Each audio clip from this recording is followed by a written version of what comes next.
आप सभी को मेरा नमस्कार और जय श्री राम। आज हम बात करेंगे इतिहास के सबसे लंबे चलने वाले केस में से एक राम मंदिर विवाद के बारे में। भारतीय होने के नाते हमें पता होना चाहिए कि अपने ही देश में श्री राम के जन्म स्थान पर हक पाने के लिए क्या क्या किया गया था। इसलिए इस वीडियो को धैर्य के साथ अंत तक जरूर देखें। साथियों, अयोध्या में राम जन्मभूमि देश के इतिहास के सबसे लंबे और विवादित मामलों में से एक है। राम जन्मभूमि का इतिहास प्राचीन है, जो 1528 से 2023 तक करीब 495 सालों का है।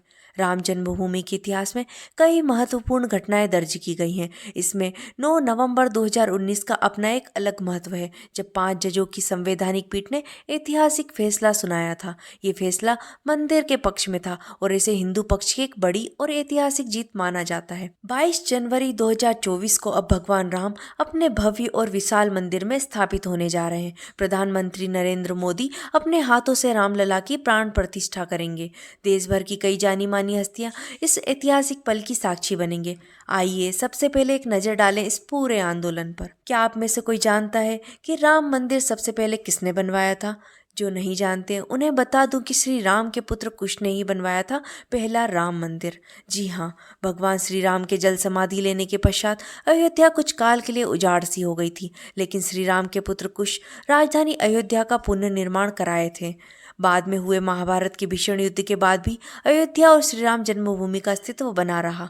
बाद में कई सालों बाद उज्जैन के चक्रवर्ती सम्राट विक्रमादित्य एक दिन आखेट करते करते अयोध्या पहुंच गए।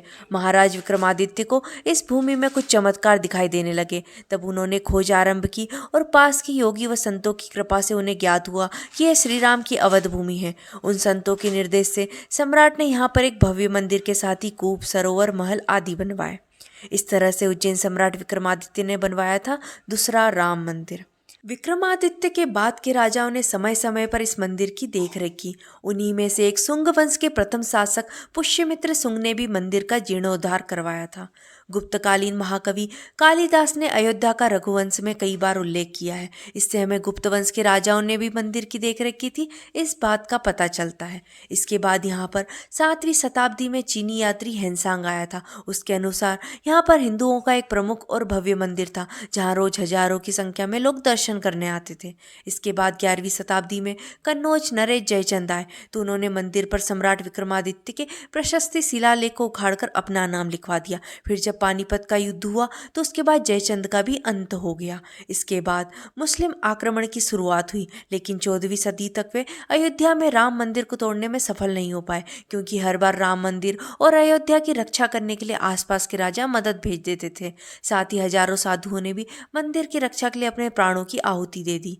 विभिन्न आक्रमणों के बाद भी श्री राम की जन्मभूमि पर बना भव्य मंदिर 14वीं शताब्दी तक बचा रहा, लेकिन 14वीं शताब्दी से हिंदुस्तान पर मुगलों का अधिकार हो गया और उसके बाद राम जन्मभूमि एवं अयोध्या को नष्ट करने के लिए कई अभियान चलाए गए थे। अंततः यह बात है 1528 की, जब मुगल बादशाह बाबर के कमांडर मीर बाकी ने विवादित स्थल पर एक मस्जिद के निर्माण का आदेश दिया था। 1528 में इस भव्य मंदिर को तोड़ दिया गया और उसकी जगह बाबरी ढांचा खड़ा किया गया। बाद में कई सालों बाद हिंदू समुदाय ने दावा किया कि ये जगह भगवान राम का जन्म स्थान है और इस स्थान पर एक प्राचीन मंदिर था। साथ ही हिंदुओं ने ये दावा किया कि मस्जिद के गुंबदों में से एक के नीचे भगवान राम का जन्म स्थान था। लेकिन साथियों, जहाँ पर मस्जिद का निर्माण किया गया था उस जगह के आसपास 1853 से लेकर 1949 तक सांप्रदायिक दंगे हुए। इस घटना के बाद 1859 में ब्रिटिश प्रशासन ने विवादित क्षेत्र के चारों ओर एक बाड़ लगा दी व इसके बाद यहाँ पर मुसलमानों को मस्जिद के अंदर नमाज पढ़ने की अनुमति दी गई और हिंदुओं को प्रांगण के पास पूजा करने की अनुमति मिल गई। लेकिन साथियों, ये तो सिर्फ शुरुआत ही थी। अयोध्या राम जन्मभूमि पर असल विवाद 23 सितंबर 1949 को शुरू हुआ, जब मस्जिद के अंदर भगवान राम की मूर्तियां पाई गई। हिंदुओं का दावा था कि भगवान राम वहां स्वयं प्रकट हुए थे।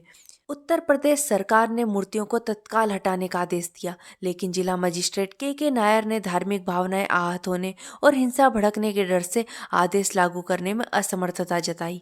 1950 में फैजाबाद सिविल कोर्ट में 2 याचिकाएं दायर की गई। एक में विवादित भूमि पर भगवान राम की पूजा की अनुमति मांगी गई और दूसरी याचिका में मूर्तियां स्थापित करने की अनुमति मांगी गई। 1961 में उत्तर प्रदेश सुन्नी वक्फ बोर्ड ने याचिका दायर कर विवादित जमीन पर कब्जा करने और मूर्तियां हटाने की मांग की। 1 फरवरी 1986 को फैजाबाद के जिला न्यायाधीश उमेश चंद्र पांडे की याचिका के आधार पर के.एम. पांडे ने हिंदुओं को पूजा करने की अनुमति दी और ढांचे से ताले हटाने का आदेश दिया। लेकिन साथियों, 6 दिसंबर 1992 को एक ऐतिहासिक घटना घटी जब विश्व हिंदू परिषद और शिवसेना के कार्यकर्ताओं समेत हजारों कार्यकर्ताओं ने विवादित बाबरी मस्जिद के ढांचे को ध्वस्त कर दिया। इसके कारण देशव्यापी सांप्रदायिक दंगे हुए और हजारों लोगों की जान चली गई। साथ ही साल 2002 में गुजरात के गोधरा में ट्रेन जलाने की घटना हुई जिसमें हिंदू कार्यकर्ताओं को निशाना बनाया गया था। इसके बाद गुजरात में दंगे हुए जिसमें 2000 से ज्यादा लोग मारे गए। साल 2010 में इलाहाबाद हाई कोर्ट ने विवादित जमीन को सुन्नी वक्फ बोर्ड, रामलला विराजमान और निर्मोही अखाड़े के बीच 3 बराबर हिस्सों में बांट दिया। लेकिन विवादों के कारण अगले ही साल 2011 में सुप्रीम कोर्ट ने इलाहाबाद हाई कोर्ट के फैसले पर रोक लगा दी। फिर साल 2017 में सुप्रीम कोर्ट ने अदालत के बाहर समाधान का आह्वान किया और कई बीजेपी नेताओं पर आपराधिक साजिश का आरोप लगाया। 8 मार्च 2019 को सुप्रीम कोर्ट ने मामले को मध्यस्थता के लिए भेजा और 8 हफ्ते के भीतर कार्यवाही को खत्म करने का आदेश दिया। इसके बाद सुप्रीम कोर्ट ने अयोध्या मामले पर रोजाना सुनवाई शुरू की और 16 अगस्त 2019 को सुनवाई पूरी होने के बाद फैसले को सुरक्षित रख लिया। 9 नवंबर को सुप्रीम कोर्ट की 5 जजों की बेंच ने राम जन्मभूमि के पक्ष में फैसला सुनाया, जिसमें 2.77 एकड़ विवादित भूमि हिंदू पक्ष को दी गई और मस्जिद के लिए अलग से 5 एकड़ जमीन आवंटित की गई।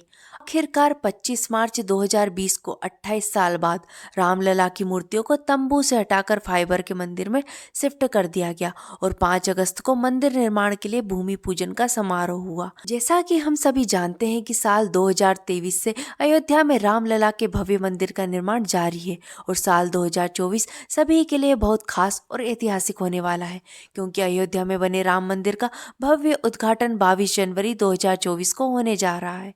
इस दिन रामलला के भव्य मंदिर की प्राण प्रतिष्ठा होगी और रामलला की पूजा अर्चना बड़ी ही धूमधाम के साथ की जाएगी, जिससे दशकों से चले आ रहे विवाद का अंत हो जाएगा। उम्मीद है कि आपको हमारे द्वारा दी गई जानकारी अच्छी लगी होगी। अगर आप राम जी के भक्त हैं तो कमेंट बॉक्स में जय श्री राम लिखें और वीडियो को लाइक, शेयर और चैनल को सब्सक्राइब जरूर करें। धन्यवाद।